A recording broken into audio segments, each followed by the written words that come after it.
All right, folks. Scott Bessent joined the other Trump nominees with game, set, and match over the Democrats. And that's the subject of the riff. It sure looks like game, set, match. Democratic senators threw their best stuff at Pete Hegseth and got nowhere. Then they tried to bully Pam Bondi, and she bullied them right back, scoring knockdowns left and right. In general, the tired old left-wing Democrats have gotten nowhere with their cheap shot attacks during these cabinet confirmation hearings. They're afraid to talk policy because Joe Biden's progressive socialism is such a dismal failure. They're still in denial about their crushing loss on November 5th. Many of them are just slinking away into the night. And at this point, it sure looks like all of President Trump's cabinet noms will be confirmed by the new and energetic Republican senators. Treasury nominee Scott Bessent was so good today in his hearing before the Senate Finance Committee, the Democratic members started filing out of the room way before the hearing was over. Probably because they didn't have any dirt, couldn't make any personal attacks. And of course, they don't know anything about economics in the first place. But Bessent is an economic whiz. President Trump called Bessent's appearance a masterful performance. Of course it was.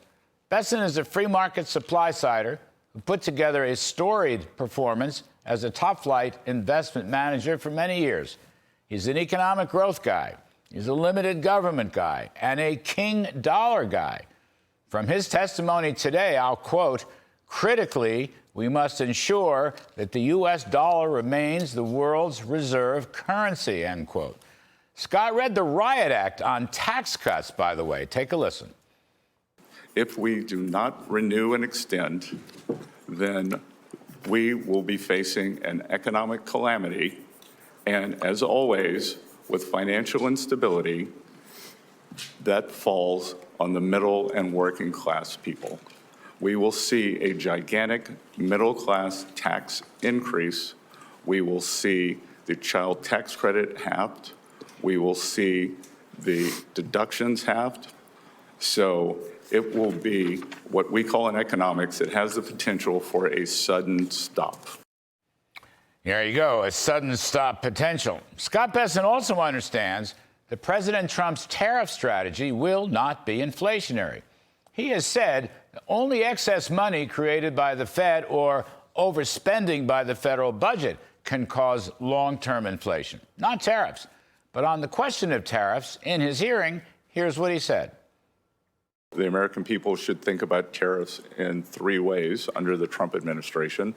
One will be for remedying unfair trade practices, either by industry or country. Two, maybe for a more generalized tariff as a revenue raiser for the federal budget.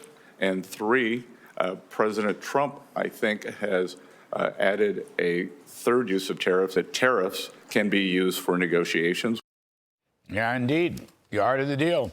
He also added that he intends to work hand in glove with Russ Vought at OMB, and he works with the Doge brothers to curb federal spending profligacy and stop the regulatory state. Take a listen on this one.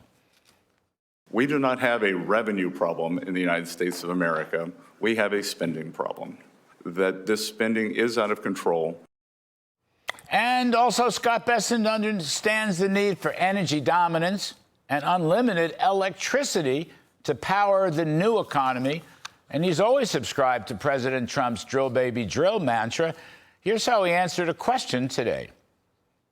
China will build 100 new coal plants this year.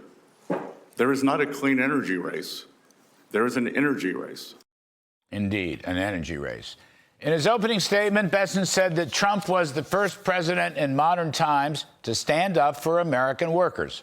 And he also said, let me quote, "I believe that President Trump has a generational opportunity to unleash a new economic golden age that will create more jobs, wealth, and prosperity for all Americans," end quote. So as I said, game, set, match. And that's the riff.